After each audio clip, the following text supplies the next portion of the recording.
समझें कि ये जनरेशन गैप होता क्यों है, उसकी वजहें कहाँ हैं, और यदि उसकी वजहों को अगर हम चिन्हित कर सके, उनके रीजंस, उनके कॉजेस को अगर हम थोड़ा अंडरलाइन कर सके, तो शायद हमको मैनेज करने में थोड़ी आसानी होगी। तो मैं अपनी बात को यहाँ से शुरू करना वापस नहीं आ रहा है। अपनी बात को यहाँ से शुरू करना चाहूंगी कि ये जो हमें दिखाई देता है जनरेशन गैप जिसको हम कहते हैं, इसके पीछे है क्या? नीलम ने बहुत अच्छे से कहा कि उम्र एक होते हुए भी जनरेशन गैप होते हैं, कोई उम्र से इसका रिश्ता नहीं है। मुझे लगता है कि इसका रिश्ता कुछ और चीजों से है। उन चीजों के ऊपर मैं आपका ध्यान आकर्षित करना चाहूंगी, और उसके बाद फिर हम बात करेंगे कि इसको कैसे मैनेज किया जा सकता है। जैसे जनरेशन गैप हमें किस चीज में दिखाई देता है? हमको लोगों के मूल्यों और वैल्यूज में दिखाई देता है, जैसे नीलम ने भी कहा। और वैल्यूज का मतलब है कि जीवन को हम किस आधार पर, किन मूल्यों पर, किन महत्वपूर्ण मुद्दों के ऊपर आधारित करके जीना चाहते हैं, हमारी जीवन को जीने की हमारी समझ क्या है, उसके मूल्य मान्यताएं क्या है। ये मुझे लगता है एक बहुत महत्वपूर्ण बात है। और एक ही उम्र में होते हुए भी हम लोगों की मूल्य मान्यताएं अलग हो सकती हैं, और हमारे बीच भी वो जनरेशनल गैप हो सकता है। हमारी आदतें कुछ ऐसी होती हैं कि हम बात करते करते कहते हैं वो आदमी ऐसा था, जबकि हम किसी औरत के बारे में बातें करते होते हैं, हम चेयरमैन कह देते हैं। वो आदत होती है। शायद इस तरह की और भी बहुत सी आदतें होती हैं कि हम महिलाओं को की तरफ कैसे देख के बात करते हैं, या उनको कैसे रास्ता देते हैं, या कैसे उनके बीच उठते बैठते हैं। यह आदतों की बात भी होती है। बहुत बार मूल्य मान्यताओं से संचालित नहीं होती, लेकिन आदतों की वजह से भी हो सकती है। तो वो उन आदतों में भी हमें पता चलता है कि ये हमारे से इनका कोई अंतर है, और ये जनरेशन का गैप हमें दिखाई देता है। तो ये आदतें और व्यवहार, ये दोनों चीजें हमें दिखाई देती हैं जनरेशन गैप में। और एक और चीज है जो मुझे लगता है कि हम लोग बहुत बात करते हैं, हमारे कम से कम नॉर्थ इंडियन जो उत्तर भारतीय समाज है वो बहुत बात करता है संस्कार की, हमेशा कि संस्कारी होना चाहिए, संस्कार ऐसा होता है, संस्कार वैसा होता है, इसमें अच्छे संस्कार होते हैं तो वह ऐसे व्यवहार करता है, उसमें अच्छे संस्कार नहीं होते तो वैसे व्यवहार करता है। नीलम ने शुरू में इसके ऊपर संकेत भी किया। तो ये जो संस्कारों वाली बात होती है कि यानी कि बचपन से क्या चीज हमारे दिमाग के अंदर धीरे धीरे डालती हुई चली जाती है, समाज की तमाम सारी चीजें।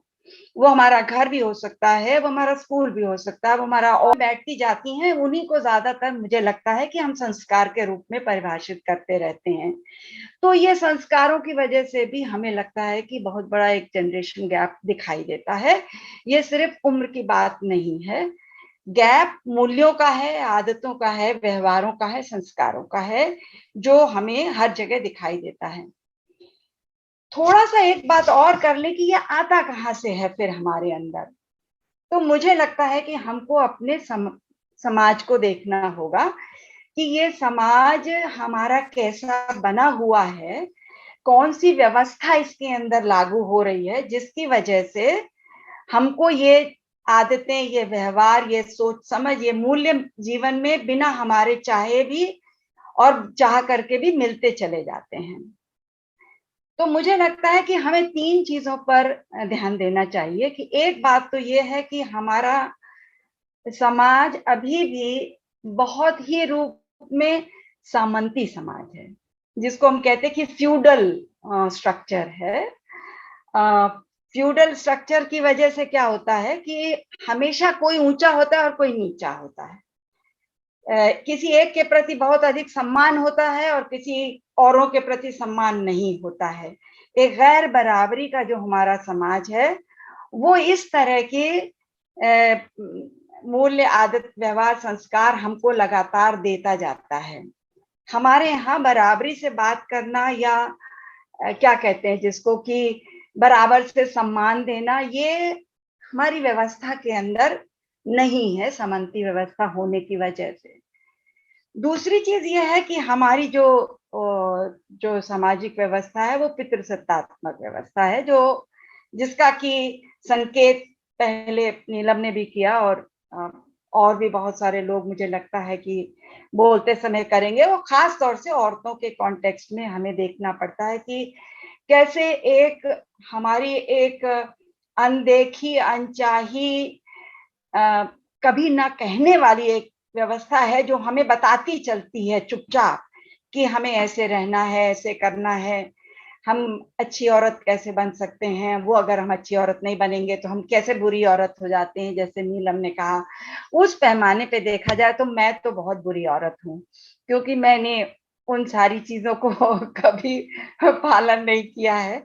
तो मुझे लगता है कि ये जो एक पितृसत्तात्मक व्यवस्था हमारे यहाँ गहरे तक बैठी हुई है, ये भी हमारे बीच में जनरेशन गैप का एक बहुत बड़ा कारण बनती है, क्योंकि हमें सिखाया ही ये जाता है कि अगर इससे बात करना है या व्यवहार करना है तो ऐसे है, नहीं तो किसी और से, किसी दूसरी तरह से है, जिसमें हमेशा एक गैर बराबरी का संदेश हमें मिलता रहता है। और गैर बराबरी का संदेश हमेशा ही लोगों के बीच में गैप को पैदा करेगा, वो कभी भी लोगों को नजदीक नहीं लाएगा। तो ये एक दूसरी व्यवस्था है जो हमारे समाज में प्रचलित है, इसलिए इसके ऊपर भी हमको बहुत अधिक सोचने की जरूरत है यदि हम स्त्रियों की जनरेशन गैप की बात करते हैं तो। और तीसरी जो हमारे यहाँ की एक और बड़ी भारी व्यवस्था है, हम माने चाहे ना माने, हम कहते रहें, लेकिन वो है जो हमारा समाज जातियों में, धर्मों में बटा हुआ है। उसके हिसाब से भी हम अपने आप को दूर दूर दूर फैलाते जाते हैं, एक दूसरे के बराबर नहीं समझते, एक दूसरे के नजदीक नहीं आते, एक दूसरे के मूल्यों के प्रति एक किस्म का दुश्मनाना अप दृष्टिकोण रखते हैं, जिसकी वजह से ये गैप भी हमारे बीच में बढ़ता चला जाता है। ये जो बात नीलम ने कही थी, और वही बात यहाँ पर इन सारी व्यवस्थाओं के बीच में निकलती हुई दिखाई देती है, वो है कि इस सब में एक पावर का रिश्ता होता है। जो उन्होंने कहा ना कि पावर है, इन सब रिश्तों में एक गैर बराबरी है, एक बड़ा है, एक छोटा है, एक ऊंचा है, एक नीचा है, एक के पास ज्यादा सत्ता है, दूसरे के पास कम सत्ता है, एक के पास अधिक सम्मान है, दूसरे के पास कम सम्मान है या बिल्कुल सम्मान नहीं है। तो इस पूरे में जो बड़ा है उसका वर्चस्व हो जाता है, उसकी उसका एकाधिकार हो जाता है, उसकी हेजेमनी हो जाती है। उसको लगता है कि जो किसी भी, चाहे एज में बड़ा ना भी हो, लेकिन किसी भी तरीके से इन सामाजिक व्यवस्थाओं के अंदर यदि बड़ा है तो वो बड़ा है, और जो छोटा है वो छोटा है। तो जो बड़ा है और छोटा अगर परिभाषित हो गया तो फिर क्या होगा? फिर वो गैप हो जाएगा ना, फिर बराबर तो हो नहीं सकते, और हम उस गैप ही की बात कर रहे हैं। तो हम इस वजह से कभी भी एक बराबर की जगह पर, एक समानता की जगह पर, एक इक्वालिटी की जगह पर आ नहीं पाते हैं। अगर इसमें बड़ा कुछ कहता है, जो बात अभी प्राची भी कह रही थी, कि वो इसलिए नहीं कहता कि वो कहता या कहती कि वो अधिक समझदार है या अधिक जानकार है, या वो सिर्फ उम्र के लिहाज से भी कह सकते हैं, जाति के लिहाज से भी कह सकते हैं, पुरुष है इसलिए भी कह सकते हैं। वो बड़े किस माने में, बड़े की जो परिभाषा है वो इन्हीं हमारी व्यवस्था के अंदर जाकर के केंद्रित हो गई है। इसकी वजह से जो तथाकथित छोटे हैं, मैं उनको छोटा नहीं मैं मानती हूँ वो सब हमारे बराबर के हैं और बहुत से मानों में हमसे आगे हैं, लेकिन उन छोटों की बातों को वो सुनना पसंद नहीं करता। और अगर छोटे, तथाकथित छोटे अपने से उम्र में या किसी और वजह से यदि कुछ कहते हैं तो कहते हैं अच्छा आप तुम्हें भी बड़े पर निकल आए, तुम भी बड़ा बोलने लगी। मतलब कि तुरंत जैसे लगता है कि जिसको बराबरी हमारे साथ नहीं करनी है, वो अगर कुछ बराबरी में आके कह रहा है तो बगावत हो गई, यानी कि हम आपको सम्मान नहीं देते। तो ये वाला जो एक पूरा टसल हो जाता है, जो एक किस्म से खिंचाव हो जाता है, हम इसको अभी तक इन 3-4 वजहों से समझने की कोशिश कर रहे थे, जो मैंने संक्षेप में आपके सामने रखा है, लेकिन ये बहुत बड़ी बड़ी बातें हैं। पितृसत्ता पे बात हो, जाति और धर्म के ऊपर बात हो, और सामंती समाज पे बात हो, तो बहुत लंबा हमारा डिस्कशन चल जाएगा। लेकिन मुझे लगता है कि ये सारी व्यवस्थाएं हमें गैर बराबर बनाती हैं और हमें हमारे बीच में गैप्स को पैदा करती हैं और गैप्स को बढ़ावा देती हैं। तो इसको मैनेज कैसे किया जाए, सवाल ये वाला है। तो मुझे ऐसा लगता है कि मैनेज करने का एक जो तरीका होगा कि अलग अलग जगह पर जो लोग खड़े हुए हैं उनके बीच में हम कॉमन वैल्यूज का निर्माण कैसे कर सकते हैं। अगर हम कॉमन वैल्यूज को मानेंगे तो फिर हम बराबर पे आएंगे ना। जैसे मैं मानूं कि स्त्रियां पुरुषों के बराबर हैं, ये मेरा एक सिद्धांत है। मैं मानूं कि स्त्री और पुरुषों के बीच में इस तरह का कोई भेद नहीं होना चाहिए, तो जो भी इस चीज को मानता है, उसकी चाहे कोई उम्र हो, चाहे वो पुरुष है कि स्त्री हो, चाहे वो किसी भी जाति का हो, तो क्या होगा, हम एक क्या कॉमन वैल्यू पर आएंगे। हम एक मूल्य ऐसा अपने जीवन में स्वीकार करेंगे जिसमें हमको फिर ऊंचा नीचा या जनरेशन गैप नहीं रह जाएगा। उसके डिटेल में जाएंगे तो फिर जनरेशन गैप्स आएंगे कि कैसे इसको पाया जाए। तो इस इक्वालिटी को कैसे पाया जाए, तो नई जनरेशन कभी दूसरे तरीके से कह सकती है, पुरानी जनरेशन किसी और दूसरे तरीके से कह सकती है, लेकिन वहां फिर हमें उनको एक रणनीतिक मुद्दों पर कैसे हम बराबर एक जगह पर लाएं, यानी कि एक कोई कॉमन वैल्यूज, कॉमन प्लेटफॉर्म्स, एक कॉमन एक ऐसी जगह पर पहुंचना होगा जहां पर आकर के हम अपने प्रयासों से इस गैप को भर सकते हैं। और ये कॉमन प्लेटफॉर्म और कॉमन वैल्यूज पर पहुंचने का, सामान्य सभी के द्वारा स्वीकार्य मूल्यों तक पहुंचने का प्रयास सभी सभी पीढ़ियों को करना होगा। वो सिर्फ किसी एक के खाते में नहीं जाएगा। जो मानेगा इसको, उसको आगे बढ़ के इसके प्रति फिर प्रयास करना होगा। मुझे एक ये बात लगती है। दूसरी बात अभी उभर के आ रही थी, पहले नीलम ने भी कहा और आप औरों ने भी थोड़ा संकेत दिया कि हमारा कम्युनिकेशन कैसा है। कम्युनिकेशन की बात बहुत आई थी, और आज तो कम्युनिकेशन का युग है। हम लोग के जमाने में हम कह सकते हैं, और ये हम सफेद बालों की वजह से कह रहे हैं, किसी जनरेशन गैप की वजह से नहीं कह रहे हैं, साधन उपलब्ध उस तरीके के नहीं थे।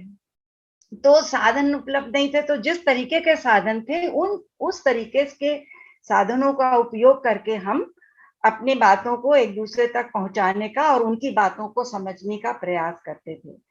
तो कम्युनिकेशन जो है वो, मुझे लगता है कि आज साधन तो बहुत हैं, लेकिन अपनी अपनी डफली, अपनी अपना राग अगर हम बजाते रहेंगे, कम्युनिकेशन तो हमेशा दो तरफा, चौतरफा, बहुतरफा होता है ना। अगर वो कम्युनिकेशन का कोई मीटिंग पॉइंट नहीं होगा तो हम कैसे एक दूसरे की बात को समझेंगे। तो बहुत सारे मीन्स ऑफ कम्युनिकेशन, यानी कि संप्रेषण के साधन बहुत सारे हो गए हैं, लेकिन इन साधनों का इस्तेमाल करना भी हम सीख सकते हैं। देखिए, मैंने जूम सीख लिया है, मैंने और भी बहुत सारी चीजें सीख ली हैं, लेकिन हम अपनी बात को कैसे पहुंचा सकते हैं दूसरों तक, ये भी इसका एक बहुत बड़ा महत्वपूर्ण अंग होता है कि हम क्या अपनी भाषा को मॉड्यूलेट करते हैं, भाषा को बदलते हैं, क्या हम नई भाषा सीखने की कोशिश करते हैं, या नई भाषा वाले लोग क्या पुरानी भाषा के द्वारा क्या कहा जा रहा है उसके तथ्य को, उसके पीछे कही हुई बात को समझने की कोशिश करते हैं। मुझे लगता है कि ये प्रयास बहुत अधिक जरूरी है। यानी सिर्फ मीन्स ऑफ कम्युनिकेशन उतने जरूरी नहीं है जितना कि लोगों के बीच में असली कम्युनिकेशन होना, यानी कि हम अपनी बात दूसरे तक पहुंचा सकें और दूसरा हम तक अपनी बात पहुंचा सके, और उसके ऊपर फिर एक ऐसा कुछ क्या कहते हैं, बातचीत हो सके कि हम फिर किसी कॉमन ग्राउंड तक, किसी एक सामान्य मूल्य तक, किसी सामान्य समझ तक हम पहुंच सके। मुझे लगता है कम्युनिकेशन के बाद ये वाली बात बहुत जरूरी है, क्योंकि सभी ये जो जनरेशन गैप की बात होती है, इसमें टूल्स या उपकरण इतने महत्वपूर्ण नहीं है, जितना महत्वपूर्ण यह है कि आपकी मूल्य मान्यताएं, समझदारी क्या है। आज देखिए ना, वो क्या कहते हैं, एकदम लेटेस्ट तरीके से करवा चौथ होता है, तो वो सारे के सारे नए कम्युनिकेशन के माध्यमों का इस्तेमाल करें। इत्तेफाक ऐसा था, मुझे तो मालूम भी नहीं था कि उस दिन करवा चौथ है, और मेरे घर में एक बहुत बड़ी जरूरत आन पड़ी और मुझे घर से बाहर निकलना पड़ा। मैंने उबर बुलाया और उबर मिल ही नहीं रहा था, तो पता चला कि आज तो करवा चौथ है। उबर नहीं मिला, खैर बहुत महंगा मिला, जाना जरूरी था, थोड़ी दूर तक गए। रास्ते में बड़े बड़े पोस्टर लगे हुए थे, ऐसे पोस्टर कि आप अपनी पत्नी को डेट पे ले जा सकते हैं, वगैरह वगैरह। तो अब आप बताइए कि आप उनको क्या, कौन सा मोतियों का या क्या कहते हैं, हीरो का या पता नहीं किस चीज का उपहार दे, यानी कि वही मीन्स ऑफ कम्युनिकेशन है, लेकिन उसका इस्तेमाल देखिए करवा चौथ के लिए किस तरह से किया गया। तो मैं ये सोच रही थी कि हम क्या कहना चाहते हैं उसके माध्यम से, हम दूसरे की बात को क्या समझ रहे हैं और अपनी बात को किस तरह से ले जाना चाहते हैं, और अपनी समझ और अपने मूल्यों को कैसे इस तरीके से प्रेजेंट करते हैं कि वो बात दूसरों तक पहुंच सके। मुझे लगता है कम्युनिकेशन के लिए हमें इन बदलते समय के उपकरणों को और बदलते समय के आने वाले मूल्यों को भी समझना होगा कि कौन से मूल्य हमारे अंदर हमारे अनचाहे ही घुसाए दिए जा रहे हैं, कि मैं नवविवाहिता हूँ तो मुझे जरूरी है कि मेरा पति मुझे पहले करवा चौथ के दिन हीरो का सेट ला के दे, नहीं तो बेकार हो गया हमारी शादी। तो ये कितनी अजीब सी, मतलब मीन्स ऑफ कम्युनिकेशन है, लेकिन कितनी अजीब सी बात है ये।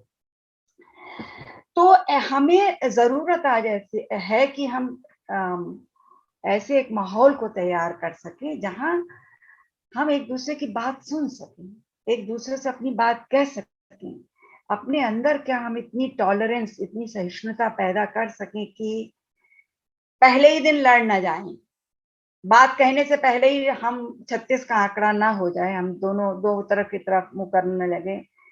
जैसे कि अभी थोड़ी देर पहले ही कहा कि कैसे जो एक मान्यता होती है दिमाग में कि सास बहू का ऐसा होता है, उसके विपरीत एक उदाहरण नीलम ने प्रस्तुत किया कि कैसे उन लोगों के बीच में एक बहुत अच्छा रिश्ता बना, और कैसे उन्होंने इस माहौल को तैयार किया कि अब उनके बच्चों के सामने भी वो सारी बातें वहां पर हो सकती हैं।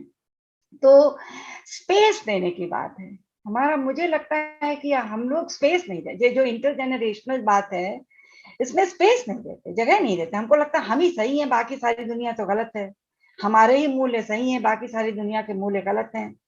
तो ये जो स्पेस ना देने की बात होती है, और हम अपने आर्ग्यूमेंट को, अपने तर्कों को, अपनी समझ को, अपने मूल्यों को किस तरह से पेश करते हैं कि दूसरे को स्पेस देते हुए भी हम अपनी बातों को एक अच्छे तरीके से कह सकें, और साथ ही सिर्फ कह ही ना सकें, हम ये एक्सप्लेन भी कर सकें कि हम ऐसा क्यों कह रहे हैं। जैसे यदि कोई पुरानी मान्यताओं वाला व्यक्ति कोई मुझसे ये कहे कि तुमको करवा चौथ का व्रत रखना चाहिए, या तुम शादीशुदा हो और तुम्हारा पति जीवित है तो तुमको कांच की चूड़ी पहननी चाहिए या बिछुआ पहनना चाहिए, तो मेरे पास, मैं कहती हूँ कि मुझे ऐसा नहीं करना है, तो मेरे पास बहुत अच्छी भाषा में, समझ में आने वाली भाषा में इन तर्कों को मैं क्यों कह रही हूँ, वाई, ये मैं उसको अच्छी तरह से अगर सामने रखूं तो इसकी भी बहुत जरूरत है। तो सामने वाला मुझे स्पेस दे या मैं सामने वाले को स्पेस दूं, और मैं अपना वाई, क्यों मैं ऐसा अपना कह रही हूँ, इसको एक्सप्लेन कर सकूं, ऐसा माहौल हमें बहुत अधिक तैयार करने की जरूरत है। वरना हम अपने घरों में, अपनी वर्क प्लेस में कभी भी इन चीजों को जल्दी नहीं हैंडल कर पाएंगे, बहुत मुश्किलें आएंगी। और आखिरी बात मैं ये कहना चाहती हूँ कि हमें क्या कहते हैं, बड़े अच्छे से उदाहरण के रूप में इस मेरे से पहले कहा जा चुका है, जिसको हम कहते हैं कोलैबोरेशन, सहकारिता, सहयोगिता, यानी कि मिलजुल करके काम करने वाली, मिलजुल करके चीजों को आगे बढ़ाने वाली। डाइवर्सिटी, ये दो चीजें हैं, कोलैबोरेशन एंड डाइवर्सिटी। यानी कि जैसी मैं हूं, जैसे मैं सोचती हूँ, सारी दुनिया वैसी नहीं है, मुझे दूसरे हैं, बहुत तरह की चीजें हैं। तो डाइवर्सिटी को सुनने की, समझने की, बराबर से स्पेस देने की, हम कैसे ये चीजें कर सकते हैं, इसके लिए बहुत जरूरी है कि हम अपने संकीर्ण दायरे से निकलें, डाइवर्सिटी को बढ़ावा दें, चाहे वो जातिगत डाइवर्सिटी हो, चाहे रिलीजियस डाइवर्सिटी हो, चाहे उत्तर दक्षिण डाइवर्सिटी हो, चाहे विदेश स्वदेश डाइवर्सिटी हो। इन तरह की डाइवर्सिटी को जगह देने की जरूरत है, ताकि हमको पता चले कि हमारे अलावा भी बहुत सारे तरह के मूल्य होते हैं जीवन में, लेकिन एक कसौटी हमें रखनी चाहिए, और वो कसौटी है जिसको मैं सबसे महत्वपूर्ण मानती हूँ। चाहे हम कितने कोलैबोरेटिव हैं, कितने हम डाइवर्सिटी को महत्व देते हैं, उसकी एक कसौटी है कि हम कितने डेमोक्रेटिक हैं, हम कितने जनतांत्रिक हैं, हम कितने डेमोक्रेटिक का जनतांत्रिक ही होगा ना मेरे ख्याल से, कि हम दूसरों को स्पेस देना, दूसरों को इज्जत करना, दूसरों की बातों को सुनना, उनको समझने की कोशिश करना और अपनी बात उन तक समझाने की कोशिश करना, उनको ऊपर या नीचे ना देखना। ये सारी चीजें हैं। मुझे लगता है कि जब तक हम अपने अंदर से डेमोक्रेटिक नहीं होते, जब तक कि हमारा समाज अधिक से अधिक डेमोक्रेटिक नहीं होता, तब तक ये जनरेशनल गैप मुझे लगता है कि बहुत जल्दी दूर नहीं होगा। हम एक ही पीढ़ी के लोगों में जनरेशनल गैप इसीलिए होता है कि उसमें से कुछ डेमोक्रेटिक हैं, कुछ डेमोक्रेटिक नहीं है। हम दो पीढ़ियों के बीच में भी हम देखते हैं कई बार कि 70 साल के मेरे जैसे लोग अधिक डेमोक्रेटिक होते हैं और एक 25-30 साल का व्यक्ति कम डेमोक्रेटिक होता है। तो वो तो रिवर्स गैप हो गया ना, वो तो उल्टा हो गया बिल्कुल। तो ये जो जो जो एक डेमोक्रेटाइजेशन ऑफ द सोसाइटी है, जिसमें कि हमारा संविधान तो हमको सबसे अधिक महत्व देता है, बराबरी की बात करता है, समानता की बात करता है। तो अगर हम हर ये ये एक अपना मूल्य बनाएं, तो ये जनरेशनल गैप हमें लगता है कि अच्छी तरह से मैनेज किया जा सकता है, और एक समय ऐसा आ भी सकता है कि हम इस जनरेशनल गैप को काफी हद तक समाप्त कर सकते हैं।